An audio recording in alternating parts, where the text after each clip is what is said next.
नमस्कार दोस्तों, मैं हूं पंकज दिलवाला और आज जो कहानी मैं आपको सुनाने जा रहा हूं वो सिर्फ एक हीरो की नहीं, वो उस बागी की कहानी है जो जब पर्दे पर आता था तो लोग ताली नहीं सीटी बजाते थे, पर जब जिंदगी ने उसे असली किरदार दिया तो वो तन्हा होता चला गया। ये कहानी है शत्रुघ्न सिन्हा की, एक ऐसा चेहरा जिसकी आवाज ही उसका हथियार थी, जो अकेला पूरी इंडस्ट्री से लड़ गया, जिसने राजनीति की सीढ़ियां चढ़ी लेकिन अंत में खुद से ही हार गया। उसने सब कुछ पाया, नाम, शोहरत, प्यार, ताकत, लेकिन फिर भी कुछ ऐसा खोया जिसे आज तक वापस नहीं पाया। 9 दिसंबर 1945 पटना, बिहार। यही जन्म हुआ एक साधारण से परिवार में एक असाधारण सोच वाले बच्चे का, शत्रुघ्न प्रसाद सिन्हा। 4 भाइयों में सबसे छोटे लेकिन सोच सबसे बड़ी। पिता चाहते थे कि बेटा डॉक्टर बने, लेकिन शत्रुघ्न तो कुछ और ही बनने आए थे। उन्होंने ITII film and television industry of India में एडमिशन लिया और वहाँ से शुरू हुआ एक ऐसा सफर जो बॉलीवुड की किताबों में सुनहरे अक्षरों से लिखा जाएगा। लेकिन रास्ता आसान नहीं था। चेहरे पर चेचक के दाग, बोलने में बिहारी लहजा और ऊपर से कोई गॉडफादर नहीं। बॉलीवुड उसे रिजेक्ट कर रहा था, लेकिन उसने कहा खामोश और अपनी मौजूदगी से सबको चौंका दिया। पहली बार सबका ध्यान खींचा 1971 की फिल्म कालीचरण से। उनकी भारी आवाज, बदन में बगावत और आंखों में आग थी। लोगों ने नाम दिया शॉटगन सिन्हा, क्योंकि जब वो बोलता था तो सीधे दिल पर लगता था। उनके फेमस डायलॉग है, खामोश तुम्हारा नाम क्या है? और जब शत्रुघ्न बोलता है तो सामने वाला चुप रहता है। एक वक्त ऐसा भी आया जब अमिताभ बच्चन और शत्रुघ्न सिन्हा को लेकर डायरेक्टर परेशान हो जाते थे कि किसे हीरो बनाए और किसे साइड कर दें। अमिताभ बच्चन और शत्रुघ्न सिन्हा दोनों ही उस दौर के सबसे बड़े सितारे थे। काला पत्थर, दोस्ताना, शाम जैसी सुपरहिट फिल्मों में दोनों ने एक साथ की, लेकिन दोस्ती धीरे धीरे कड़वाहट में बदल गई। लेकिन क्या कारण था? कहा जाता है कि शत्रुघ्न सिन्हा की बढ़ती पॉपुलैरिटी से अमिताभ को खतरा महसूस होने लगा था। कई बार डायरेक्टर ने शत्रुघ्न जी के सीन काट दिया और उन्हें सपोर्टिंग रोल में डाल दिया गया। एक इंटरव्यू में शत्रुघ्न ने खुद कहा था, मुझे धोखा मेरे सबसे करीबी ने दिया, जिसे मैंने दोस्त समझा उसने मुझे नुकसान पहुंचाया। लोग समझ गए थे इशारा किस तरफ था। 1970 का दौर था। रेखा उस वक्त इंडस्ट्री की सबसे खूबसूरत और रहस्यमयी अदाकारा बन चुकी थी और शत्रुघ्न सिन्हा बॉक्स ऑफिस पर बम की तरह फट रहे थे। इन दोनों के बीच केमिस्ट्री सिर्फ पर्दे पर ही नहीं बल्कि कैमरे के पीछे भी झलकने लगी थी। कई फिल्मों में साथ काम करते करते दोनों एक दूसरे के बेहद करीब आ गए। कहा जाता है कि रेखा को शत्रुघ्न की बेगा को मर्दानगी बहुत पसंद थी और शत्रुघ्न सिन्हा को रेखा की मासूम आंखें और बोलती खामोशी।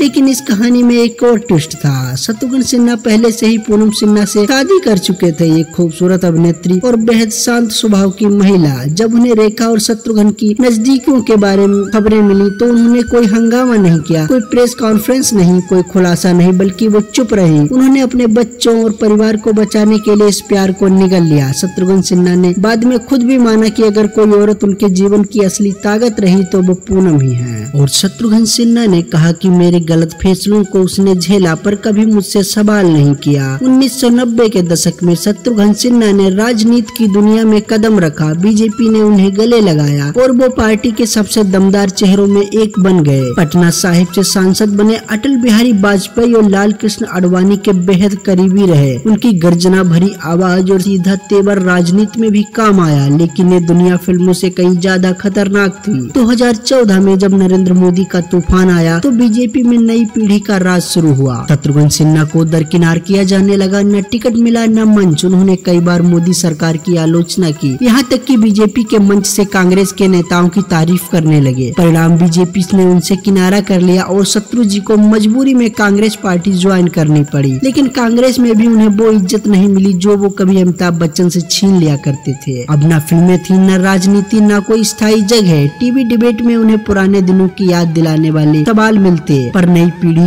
उन्हें सिर्फ एक ट्विटर रिएक्शन मानने लगी थी। कभी जो खामोश बोलता था अब उसे दुनिया ने ही खामोश कर दिया। मैंने बहुत लोगों के लिए आवाज उठाई, लेकिन जब मेरी बारी आई तो सब चुप थे। ये शब्द उनके दर्द को चुपचाप बयां कर देते थे। आज शत्रुघ्न सिन्हा 70 पार कर चुके हैं। उनका बेटा लव सिन्हा फिल्मों में फ्लॉप रहा, पर बेटी सोनाक्षी ने नाम कमाया। पर जब उनसे पूछा गया आपको क्या लगता है आपके जीवन की सबसे बड़ी जीत क्या थी, तो उन्होंने मुस्कुराते हुए कहा मैंने सब कुछ खोकर भी कभी झुका नहीं, शायद वही मेरी सबसे बड़ी जीत थी। तो दोस्तों ये थी उस आदमी की कहानी जो पर्दे पर बागी था पर असल जिंदगी में तन्हा योद्धा। शत्रुघ्न सिन्हा वो नाम जो आज भी जब खामोश बोलता है तो पूरा देश सुनता है। अगर ये कहानी आपके दिल को छू गई हो तो इस वीडियो को लाइक करें, कमेंट में लिखें आपको शत्रुघ्न सिन्हा की जिंदगी का वो कौन सा हिस्सा सबसे ज्यादा झकझोर गया। और हाँ, ऐसी ही सच्ची देशभक्ति कहानियों के लिए चैनल पंकज दिलवाला को सब्सक्राइब करना ना भूलें, क्योंकि यहाँ कहानियां नहीं सुनाई जाती, महसूस करवाई जाती है। दोस्तों मिलते हैं अगली वीडियो में किसी नए टॉपिक के साथ में।